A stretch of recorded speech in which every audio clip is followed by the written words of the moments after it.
1947 کے وقت میں جب ہند و پاک کی تقسیم ہو رہی تھی اس وقت کے حالات بھی بڑے سنگین تھے۔ اس وقت ہندوستان کے اکثر علاقے قبرستان میں تبدیل ہو چکے تھے، ہزاروں لاکھوں لوگوں کو قتل کیا گیا، جو ہے وہ مائیں الگ تھی، ان کے بیٹے الگ تھے، باپ کہیں تھا اور پھر اس کا بچہ کہیں اور تھا، بیوی کہیں اور تھی، شوہر کہیں اور تھا۔ اس وقت کے جو پورے حالات ہیں ان کو تو ہم پورے طور پہ بیان بھی نہیں کر سکتے، قانونی رکاوٹیں بھی ہیں ان کو بیان کرنے میں۔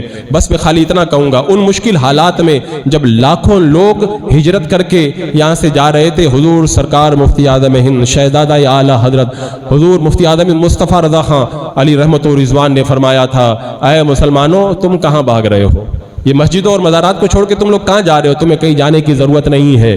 یہ جو حالات پیدا ہوئے تمہارے گناہوں کی وجہ سے پیدا، رب کی بارگاہ میں آؤ، اپنے گناہوں سے توبہ کرو، نمازوں کی پابندی کرو اور پھر نیک بنو۔ اور اس کے بعد میں آپ نے فرمایا میں تم کو وظیفہ دیتا ہوں۔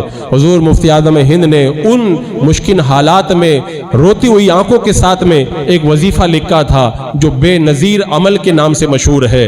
وہ وظیفہ آپ نے لکھا، فرمایا یہ وظیفہ صبح و شام تم بھی پڑھو اور اس وظیفے کو لکھ کر اپنے گھروں میں بھی لگاؤ، اس وظیفے کو تعویذ بنا کے اپنے بچوں کے گلے میں لٹکاؤ۔ اس وظیفے میں آپ نے لکھا ہے، آپ نے خود فرمایا کہ ہماری جو دعائیں ہیں، فرمایا کلمات اللہ اخفال علینا، اللہ کے جو کلمات ہیں وہ ہمارے لیے تالے ہیں۔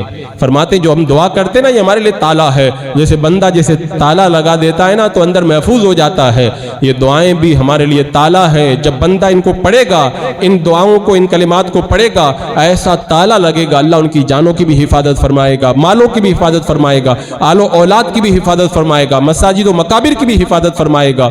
حضور سرکار مفتی اعظم ہند رحمت اللہ تعالیٰ علیہ نے ان مشکل حالات میں وظیفہ عطا فرمایا، اور ایسا نہیں کہ صرف زبانی وظیفہ دیا، آپ نے فرمایا کہیں جانے کی ضرورت نہیں ہے۔ سرکار مفتی اعظم ہند کا جو محلہ بریلی شریف کا سوداگران، پورا علاقہ غیر مسلموں کا علاقہ تھا، لیکن آپ پوری جوانمردی کے ساتھ میں پانچوں وقت مسجد میں جا کے نماز ادا کر۔ لوگوں نے کہا حضور جان کا خطرہ ہے، فرمایا کوئی خطرہ نہیں، ہم جائیں گے پانچوں وقت مسجد میں جا کے جماعت کے ساتھ نماز پڑھیں گے۔ آپ نے بتا دیا جو اللہ پہ بھروسہ کرتا ہے، رب نے فرما دیا نا کہ ینصرکم اللہ فلا غالب لکم، اللہ اگر تمہاری مدد کرے تو پھر کوئی تمہارے اوپر غالب نہیں آ سکتا ہے۔ تو سرکار مفتی اعظم ہند علی رحمت و رضوان نے ان مشکل اوقات میں روتی ہوئی آنکھوں کے ساتھ میں جو بے نظیر عمل کا وظیفہ ہمیں عطا فرمایا، آج کے ان مشکل حالات میں ہر ایک مسلمان سے گزارش کروں گا اس وظیفے کو اپنا معمول بنائیں۔ پہلے توبہ کریں، نمازوں کی پابندی کریں، نیک بنے، تدبیر کرنا وہ تدبیر کریں قانون کے دائرے میں، ساتھ میں یہ وظیفہ بھی اپنی زندگیوں کا معمول بنا لے۔